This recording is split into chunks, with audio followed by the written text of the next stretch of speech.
My number 2 is Batman Batman Arkham City, Harley Quinn's Revenge, DLC, the story DLC. It's really short. I did the whole thing. I don't reckon it clocked in much longer than a football match. In fact, about 90 minutes, which is short for 800 points. But it's so nice to be back in that world, and it's a really nicely formed 90 minutes. You play half of it as Robin and half of it as Batman. And Robin handles slightly differently. I didn't do the challenge rooms with him.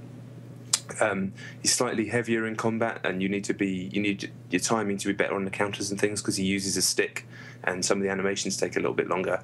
And he has a few different little gadgets which allow Rocksteady to do a couple of different puzzles as you move through different styles of puzzles.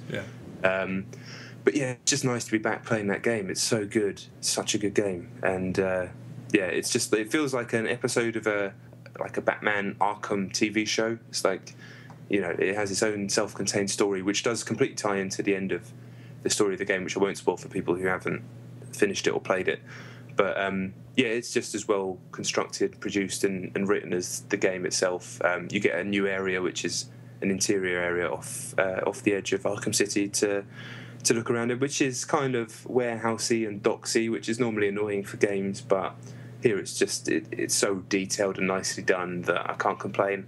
And there's a few little Easter eggs which tie into the story, and I'd probably recommend it, to be honest. It was disappointingly short, but what was there was really, really nice, and it's encouraged me to go back to my New Game Plus that I was halfway through on Arkham City and play it properly again. It's just such a good game.